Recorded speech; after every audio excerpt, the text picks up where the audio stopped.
ఏం ఫీల్ ఉంది మామ ఈ వీడియో అని మీరే అంటారు ఈ వీడియో చూసిన తర్వాత. నీట్ లీకేజీపై కాక్రోచ్ల ఉద్యమం. ప్రశ్నించడంలో తప్పు లేదు, ఉద్యమం చేయడంలో తప్పు లేదు, శాంతియుతంగా ధర్నాలు చేయడంలో తప్పు లేదు, ఇవేమీ తప్పు కాదు.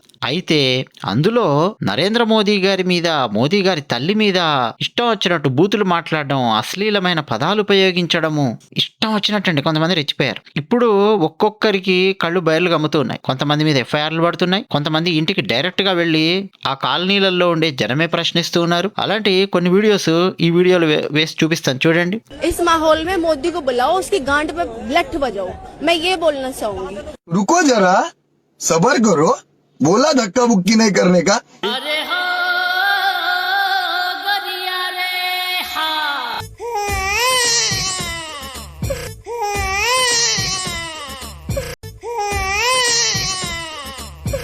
విన్నారు కదా, ఆ అమ్మాయి ఏం మాట్లాడుతోందండి. అక్కడ సిజేపీ ప్రొటెస్ట్ దగ్గరికి వెళ్ళి నరేంద్ర మోదీ గారిని ఉద్దేశించి గాండ్ మే లాట్ బజావో అని చెప్పి అంటుంది. గాండ్ అంటే మీనింగ్ ఏంటండి? ఎవరైనా తెలిసిన వాళ్ళు ఉంటే అడగండి. అది ఎంత స్లాంగ్ వర్డ్, ఎలాంటి బూత్ కాంటెక్స్ట్ లాగా ఉపయోగిస్తారో పోనీ దాన్ని తెలుగులోకి మీరు అనువాదం చేసి మీ ఇంట్లో కూడా మీరు ఉపయోగించలేరు. మీరు ఆ పదాన్ని ఉపయోగించినా కానీ వెంటనే మీ అమ్మో మీ నాన్నో కరెక్ట్ చేస్తారు. అలాంటి పదాన్ని ఈమె వాడకూడనటువంటి, మామూలుగానే వాడకూడనటువంటి పదాన్ని, అశ్లీలమైన పదాన్ని మోదీ గారి మీద ఉపయోగిస్తుంది ఈమె. కాక్రోచ్ల ఉద్యమం లోపలికి వెళ్ళి ఆ తర్వాత పోలీసులు ఈమెనేమి కొట్టలేదు, తిట్టలేదు, ఏం చేయలేదు. ఎఫ్ఐఆర్ పడుతుంది, పోలీసు వాళ్ళు కాల్ చేస్తారు, చుట్టుపక్కల ఉన్న జనాలు ప్రశ్నిస్తారు, ఈమె రిలేటివ్స్ వాళ్ళందరూ ఈమె తల్లిదండ్రులను ప్రశ్నిస్తారు. నెక్స్ట్ ఏడుపు ముఖం పెట్టుకొని కూర్చుంది కారులో, చూశారు కదా. అంటే నెక్స్ట్ పోలీస్ ఎఫ్ఐఆర్లు అవన్నీ పడుతూ ఉంటే అప్పుడు రియాలిటీ ఏంటనేది కళ్ళ ముందుకు వచ్చేస్తుంది. అన్నట్టు ఇంకో వీడియో వేస్తా. నేను ఫస్ట్ చూపించిన ఆమెనా కాదా అనేది నాకు ఒకసారి కన్ఫర్మ్ చేయండి. ఫస్ట్ చూపించిన ఆమెనే అని చెప్పి నాకు అనిపిస్తోంది, వేరే ఆమె కూడా అయ్యి ఉండొచ్చు. హూ ఎవర్ ఇట్ ఈస్, చూడండి ఒకసారి. माननीय प्राइम मिनिस्टर जी नरेंद्र मोदी जी, मैं आपसे हाथ जोड़कर माफ़ी मांगती हूँ. मैं आपसे क्षमा चाहती हूँ. जो आपके विरोध मेरी वीडियो बनी थी, मैं उन वीडियो को लेके बहुत ज़्यादा शर्मिंदा हूँ. मैं बहुत ही ज़्यादा गिल्टी फील कर रही हूँ. मुझे ऐसा नहीं करना चाहिए था और मैं चाहती हूँ कि मेरे खिलाफ कोई भी एक्शन ना लिया जाए और आप मुझे माफ़ी दे. आगे से फ्यूचर में, वर्तमान में, फ्यूचर में कभी भी मैं ऐसी कोई वीडियो नहीं बनाऊंगी, कभी भी ऐसा कोई कदम नहीं उठाऊंगी जो गलत हो. बस मेरी आपसे इतनी ही विनती है कि आप मुझे माफ़ करें. రాలే టైం బ్యాడక్క, టైం బ్యాడ్ ఉన్నప్పుడు ఏది వర్కౌట్ కాదక్క. మళ్ళా టైగర్ కి టైం వచ్చిందంటివి కదరా. ఏ రాలే మరి ఏమే పోవే చెక్కు అంటివి కదరా. ఏ ఊకోక్క, సొంత అమ్మనమ్మా సొంత అక్కనమ్మా, ఇది కూడా అంతే అనుకో.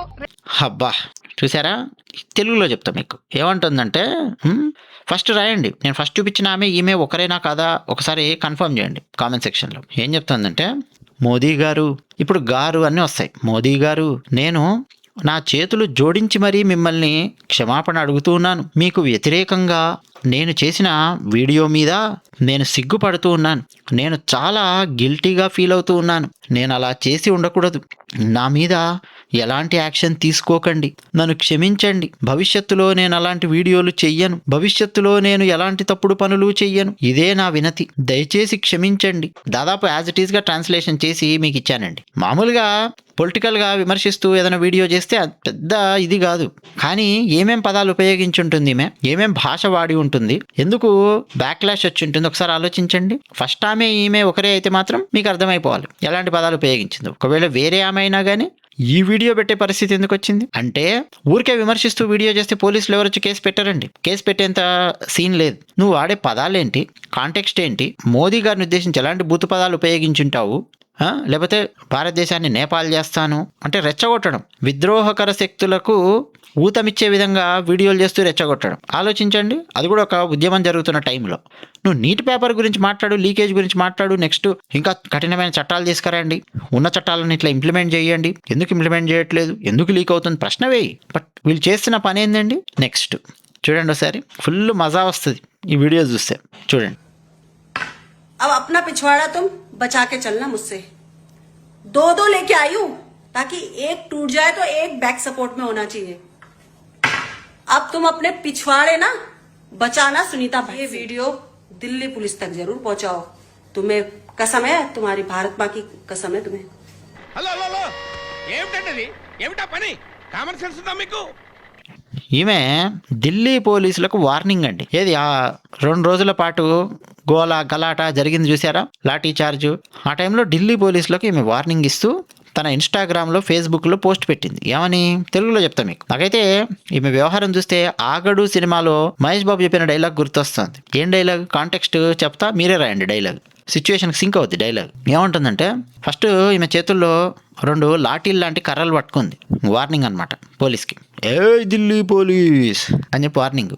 మీ పిచ్చివాడ పగలగొడతాను అంటుంది. ఢిల్లీ పోలీస్ యొక్క పిచ్చివాడ పగలగొడుతుందంట. పిచ్చివాడ అంటే ఏంటండి, నేను మీకు నీట్గా చెప్తా. నిజానికి అది స్లాంగ్ పదం, వల్గర్ కాంటెక్స్లో ఉపయోగిస్తారు. సీట్ భాగం అండి పిచ్చివాడ అంటే. ఇంగ్లీష్లో ఇంకా నీట్గా చెప్పాలంటే బటక్స్. అర్థమైంది కదా మీకు. దాన్నే మీరు స్లాంగ్లో వల్గర్లో ఉపయోగిస్తే ఎలా ఉంటుందో ఆ పదాన్ని ఉపయోగిస్తుంది. ఢిల్లీ పోలీస్ మీ పిచ్చివాడ పగలగొడతాను అని చెప్పి వీడియో చేస్తూ, అంతేకాదు ఈమె ఫాలోవర్స్కు ఏం చెప్తోందంటే ఢిల్లీ పోలీసులకు చేరేంత వరకు ఈ వీడియో షేర్ చేయండి అని చెప్పింది. పాపం ఈమె ఫాలోవర్స్ ఈమె చెప్పిన విషయాన్ని చాలా సీరియస్గా తీసుకున్నారు. టీమిక్స్చర్ ఛానల్ సబ్స్క్రైబర్స్ లాంటి వాళ్ళు కాదు. టీమిక్స్చర్ ఛానల్లో సబ్స్క్రైబర్స్కు లైక్ కొట్టండి బాబు అంటే లైక్ కొట్టారు. కామెంట్ సెక్షన్లో కామెంట్స్ రాయండి అంటే కామెంట్స్ రాయరు. మహాభారతం సాత్యకి సిరీస్ అని 6 వీడియోస్ చేశాను, 15 రోజుల క్రితం పబ్లిష్ చేశాం, చూడండి అని చెప్పి పదే విజ్ఞప్తి చేస్తూ చెప్పినా కానీ 10,000 మంది 15,000 మంది కంటే కూడా ఎక్కువ చూడలేదు. మహాభారతం వీడియోస్ ఉన్నాయి చూడండి. టీమిక్స్చర్ ఛానల్లో 6 వీడియోస్ సాత్యకి సిరీస్. చూద్దాం ఎంతమంది చూస్తారు. ఈ వీడియో కింద డిస్క్రిప్షన్లో పిన్ చేసి పెట్టిన మొట్టమొదటి కామెంట్లో కూడా ఇస్తాను, చూడరు. కానీ ఈమె ఫాలోవర్స్ చూడండి, మంచి సీరియస్గా తీసుకునే ఫాలోవర్స్ అనమాట. ఈమె ఏం చెప్తే ఢిల్లీ పోలీసులకు ఫార్వర్డ్ చేయండి ఈమె వీడియో అని చెప్పింది కదా, ఈమె వీడియోను ఢిల్లీ పోలీసులకు ఫార్వర్డ్ చేశారు ఈమె ఫాలోవర్స్ ఇన్స్టాగ్రామ్లో ఫేస్బుక్లో. మరి ఢిల్లీ పోలీసు ఊరుకుంటారా? నెక్స్ట్ వీడియో చూడండి ఏం పెట్టిందో. दोस्तों सुबह से मेरे पास दिल्ली पुलिस के 2-3 बार फोन आ गए हैं और मैसेज आ रहे हैं व्हाट्सएप में कि अपना एड्रेस कंफर्म कराओ, कहाँ रहते हो करके। तो थोड़ा सा घबराहट तो होती है। देखिए पुलिस जब आप पे इंक्वायरी करती है तो मैं आप सभी लोगों से, जितने भी मेरे फेसबुक में जानने वाले हैं, जितने भी मेरे इंस्टा पे जानने वाले हैं, वो प्लीज अगर मेरा एड्रेस आप लोगों से पूछा जाता है या कंफर्म किया जाता है तो प्लीज आप लोगों के पास अगर कोई भी मेरे से रिलेटेड कॉल मैसेज आता है तो मत बताइएगा, क्योंकि देखिए कल तो हम लोग जा ही रहे वहां मैं बात कर लूंगी थाने जाके, लेकिन इस तरीके से आप लोग बताओगे तो खाली फिर कोर्ट कचहरी वाला हिसाब हो जाएगा।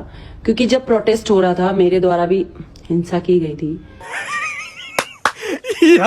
ఏం ఫీల్ ఉన్నది మామయ్య? సరే కదా, పోలీసులట ఈమె వాట్సాప్కి పదే మెసేజ్లు పెట్టారంట. నీ అడ్రస్ కన్ఫర్మ్ చెయ్యి, ఇదేనా కాదా నీ అడ్రస్ కన్ఫర్మ్ చెయ్యి అని చెప్పి అడుగుతున్నారట. 3 సార్లు ఈమె ఫోన్కి మెసేజెస్ వచ్చాయట. ఈమె ఏమంటుందంటే పోలీసు పదే మెసేజ్లు ఇస్తూ ఉంటే భయం వేస్తోంది కదా అంటోంది. భయం వేస్తుందా? గబ్రాహట్ అన్న పదం ఉపయోగించింది, విన్నారా? అంటే భయం వేస్తోంది, భయం అన్నమాట. మళ్ళీ ఏం చెప్తోంది తన ఇన్స్టా ఫాలోవర్స్కి ఫేస్బుక్ ఫాలోవర్స్కి అంటే, అయ్యా బాబు నా Insta followers Facebook followers Delhi పోలీసులు కనుక మీలో ఎవరికైనా సరే ఫోన్ చేసి నా అడ్రస్ కన్ఫర్మ్ చేయమని అడిగితే చెప్పకండి, కన్ఫర్మ్ చేయకండి, చెప్పకండి. నేనే పోలీస్ స్టేషన్కి వెళ్ళి విషయం మాట్లాడుకుంటాను. నెక్స్ట్ కోర్టు కచేరీకా మామలా కూడా ఉంటుంది. అంటే కోర్టులో ఈమెని డెఫినెట్గా ప్రవేశపెడతారు, ఎఫ్ఐఆర్ బుక్ అవుతుంది. డ్యూటీలో ఉన్న పోలీసులకు వార్నింగ్ ఇస్తూ లాఠీలు తీసుకొని వాళ్ళ సీట్లు పగలగొడతానని చెప్పి మాట్లాడితే పోలీసులు ఎందుకు ఊరుకుంటారండి?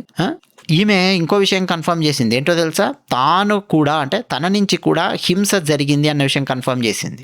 అంటే అక్కడ ఆ సీజేపీ ప్రొటెస్ట్లో కావచ్చు, లేకపోతే ఇప్పుడు ఇది కూడా హింసాత్మకమైనటువంటి విషయమే. పోలీసులకు, డ్యూటీలో ఉన్న పోలీసులకు వార్నింగ్ ఇవ్వడం అంటే వాళ్ళ డ్యూటీని నువ్వు అడ్డుకుంటూ ఉన్నావు. డ్యూటీని అడ్డుకోవడం అంటే చాలామంది ఏమనుకుంటారంటే వెళ్ళి చెయ్యి అడ్డం పెట్టి అడ్డుకోవడమే అనుకుంటారు. కాదు. నువ్వు డ్యూటీలో ఉన్న పోలీసుల మీద ఇట్లా పిచ్చి వేషాలు వేయడము, వార్నింగ్లు ఇవ్వడం, ఇది చేయడం కూడా డ్యూటీని అడ్డుకోవడం కిందకే వస్తుంది చట్టంలో. నెక్స్ట్ ఈమె ఇంకేదో వీడియో చేసింది చూడండి. रात के 3 बज रहे हैं। ये देखो दोस्तों हमारे घर के बाहर आके बैठ गए हैं ये। आज मैं अपने दोस्त के यहाँ आई हूँ, पीहू के यहाँ, क्योंकि घर का एड्रेस पुलिस वालों ने देख लिया था। मुझे लगा कि यहाँ तो क्या ही आ पाएंगे, पता नहीं क्यों इनको एड्रेस कहाँ से मिल गया फिर से। अब इस तरीके की दादागिरी चल रही है देश में। देखो अब हम प्रोटेस्ट में भी नहीं जा सकते। పోలీస్ వెహికల్ వచ్చిందట, వీళ్ళ బిల్డింగ్ ఆ సందులో నిలబడింది, వచ్చి లోపలికి వచ్చింటారు.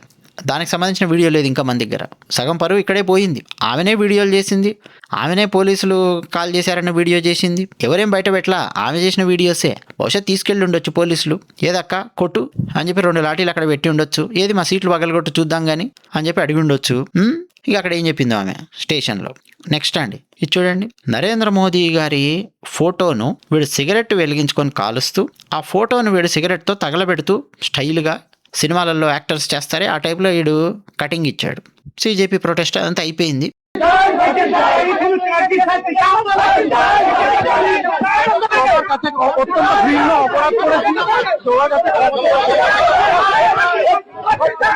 పోలీసులు నీట్గా వీడింటికి వెళ్ళారు, సింపుల్గా చొక్కా బట్టి లాక్కొని బయటకొని తీసుకొని వచ్చారు. ఏం చేస్తారు, మామయ్యలు శ్రీకృష్ణ జన్మస్థానానికి తీసుకెళ్తారు, ఎఫ్ఐఆర్ పడుతుంది, కోర్టు కేసు అవుతుంది, అక్కడ సమాధానం చెప్పుకోవాలి. ఎట్లా బయటకు వస్తాడు ఏందనే తర్వాత పరువు అయితే పోయింది కదా.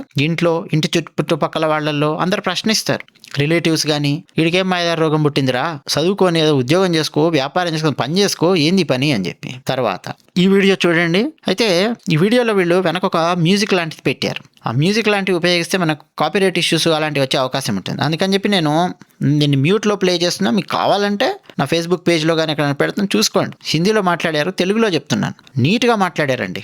ఎంత నీట్గా మాట్లాడారు అంటే దానికి ముందు ఏం జరిగిందో మనకు తెలియదు. ఏం చెప్తున్నారంటే వాళ్ళే చెప్పారు పేర్లు. నా పేరు రవీందర్ సైని, నా పక్కనున్న వ్యక్తి పేరు అంకిత్ సైని, ఇతనికి లెఫ్ట్ సైడ్ ఉన్న వ్యక్తి పేరు ఇంకేదో సైని అని చెప్పాడు. ఆ పేరు క్లియర్గా చెప్పలేదు, సైని అన్నాడు. సో 3 సైనీలు. మమ్మల్ని క్షమించండి, దయచేసి మమ్మల్ని క్షమించండి అని ఈ దేశ ప్రజలను వేడుకుంటున్నాము. ఎందుకు క్షమాపణలు అడుగుతున్నామంటే నీట్ పేపర్ లీకేజీపై ఢిల్లీ జంతర్ మంతర్లో ప్రొటెస్ట్ అయ్యాయి కదా, ఆ టైంలో మేము చాలా తప్పుడు వీడియోస్ చేశాము. అలాంటి వీడియోస్ ఈ దేశానికి మంచివి కావు. మాలాంటి వాళ్ళు తప్పులు చేయొచ్చు, కానీ ఈ దేశ సర్కార్, అదే నరేంద్ర మోదీ సర్కార్ ఎప్పుడు ఎలాంటి తప్పుడు పనులు చెయ్యదు. అలాంటి మోదీ గారిపై మేము చాలా దారుణమైన వీడియోలు చేశాము. మనకు మన ఇల్లు చూసుకోవడమే చాలా కష్టము. మోదీ సర్కార్ ఈ దేశాన్ని చాలా బాగా చూసుకుంటోంది, సంరక్షిస్తోంది. ప్రజల మనోభావాలతో ఆడుకుంటూ మేము వీడియోలు చేశాము. అందుకని ఈ దేశ ప్రజలను వేడుకుంటున్నాం, దయచేసి మమ్మల్ని క్షమించండి. బార్ వినతి కర్ రహే హై, హమ్సే గల్తీ హో గయి హై భాయ్, మాఫీ కరో అని చెప్పి వీళ్ళు పదే ఆ వాక్యాలు ఉపయోగించారు వీడియోలో. ఏమేం వీడియోలు చేసి ఉంటారండి. మామూలుగా మోదీ గారిని ఆ నీట్ పేపర్ లీకేజీకి సంబంధించి ప్రశ్నిస్తూ చర్యలు ఏం తీసుకుంటారు, ఎప్పుడు తీసుకుంటారు, ఏంటి, ధర్మేంద్ర ప్రధాన్ రాజీనామా చేస్తాడా చెయ్యడా, ఇలాంటి వీడియోలు చేస్తే పోలీసు వాళ్ళు ఎవరు వచ్చి ఎఫ్ఐఆర్ పెట్టరు, జనాలు వచ్చి ఎవరు నీ ఇంటి మీదకి వచ్చి ప్రశ్నించరు, నీ రిలేటివ్స్ ఎవరు నిన్ను తిట్టరు, ఏం చేయరు. కానీ వీళ్ళు ఈ పరిస్థితి తెచ్చుకున్నారంటే ఎలాంటి బూతులు వాడుతూ వీడియోలు చేసి ఉంటారు. ఈ దేశాన్ని నేపాల్ చేస్తాము, నేపాల్ చేయాలి, అది చేయాలి, ఇది చేయాలి, రచ్చ చేయాలి, హింసాత్మకమైన ధోరణులకు రెచ్చగొడుతూ వీడియోలు ఏమేం చేసి ఉంటారో ఆలోచించండి. వీళ్ళ ఇంట్లో వాళ్లకు, చుట్టుపక్కల వాళ్ళ నుంచి, వీళ్ళ బంధువుల నుంచి ఏమేమి ప్రశ్నలు వచ్చుంటాయో ఆలోచించండి. వీళ్ళ మీద పోలీస్ ఎఫ్ఐఆర్లు పడ్డాయా లేదా అన్నది వీళ్ళు మాట్లాడిన మాటలలో మనకు కన్ఫర్మ్ కాలే. బట్ డెఫినెట్గా అండి ఏదో జరిగింది. ఈ వీడియోలు ఒక్కొక్కరు బయటకు వచ్చి కన్నీళ్లు కారుస్తూ వీడియోలు చేస్తున్నారు. అన్నట్టు అస్సాం, బీహార్, అలాగే ఢిల్లీ ఈ రాష్ట్రాలలో ఎఫ్ఐఆర్లు ఏమీ ఉండవు, ఎవరెవరైతే ఉద్యమంలో పార్టిసిపేట్ చేశారో వాళ్ళ మీద కేసులు ఉండవు అని చెప్పి వాళ్ళు ప్రకటించారు. జేపీ నడ్డా గారు ఆ సిజేపీ ఆ లీడర్స్కు చెప్పారు, నిన్ననే ప్రకటించారు. But it doesn't mean that ఇలా మాట్లాడిన వాళ్లకు, మోదీ గారి మీద బూతులు మాట్లాడిన వాళ్లకు, మోదీ గారి తల్లిని అవమానించిన వాళ్లకు, ఇండియన్ ఆర్మీని అవమానించిన వాళ్లకు, ఈ దేశాన్ని నేపాల్ చేస్తామని చెప్పి మాట్లాడిన వాళ్లకు ఆల్రెడీ రకరకాల కేసులుండి, హత్య కేసులున్నాయి, మానభంగాలు చేశారు అన్నటువంటి కేసులున్నాయి, దొమ్మి కేసులు, దోపిడీ కేసులు, గృహహింస కేసులు, రకరకాల కేసులు ఉన్నటువంటి బ్యాచ్లు కూడా అక్కడికి వచ్చారు. 2400కు పైగా అంతమందిని ఢిల్లీ పోలీసులు గుర్తించారు. అలాంటి వాళ్ళ మీద ఎఫ్ఐఆర్లు ఉండవు అని చెప్పి ఎందుకు అనుకుంటున్నారండి? వాళ్ళందరి మీద ఎఫ్ఐఆర్లు ఉంటాయి. ఎవరి మీద ఎఫ్ఐఆర్లు ఉండవు అని అంటే ఆ సిజేపీ ప్రొటెస్ట్లో పాల్గొన్న వాళ్ళు ఉంటారు. ఇప్పుడు అభిజిత్ దీప్కే లాంటి ఉంటాడు, ఆ పక్కన ఉన్న లీడర్స్ అలాంటి వాళ్ళు ఉంటారు చూసారా. అలాగే మరికొన్ని చోట్ల అస్సాంలో కావచ్చు, వెస్ట్ బెంగాల్లో కావచ్చు, వాళ్ళకి మద్దతుగా బయటకు వచ్చి కూర్చోవడము, ప్రశ్నించడం ప్రభుత్వాన్ని, వాళ్ళ మీద ఎఫ్ఐఆర్లు ఉండవు అని చెప్పారు. అంతే తప్ప నువ్వు ఇండియన్ ఆర్మీని తిడతాను, సందట్లో సడమియా దూరి అయినా నా మీద ఎఫ్ఐఆర్ ఉండకూడదు అని అంటే ఇండియన్ ఆర్మీ ఊరుకోదు, ఢిల్లీ పోలీసు ఊరుకోరు. ఢిల్లీ పోలీసు సుప్రీంకోర్టుకి వెళ్ళి ప్రశ్నిస్తున్నారు, ఢిల్లీ పోలీసుల కుటుంబాలు ప్రశ్నిస్తున్నాయి. ఏం పోలీసులకు మానవ హక్కులు ఉండవా? పోలీసులను రాళ్లు తీసుకొని కొడుతూ ఉంటే, పోలీసులను బాదుతూ ఉంటే, పోలీసు వెహికల్స్ బద్దలు కొడుతూ ఉంటే లాఠీ చార్జ్ చేయకుండా ఎందుకుంటారు అని చెప్పి ఢిల్లీ పోలీసుల కుటుంబ సభ్యులు సుప్రీంకోర్టుకి వెళ్ళారు. అది విషయం. మరో వీడియోలో మళ్ళీ కలుసుకుందాం. ధన్యవాదాలు.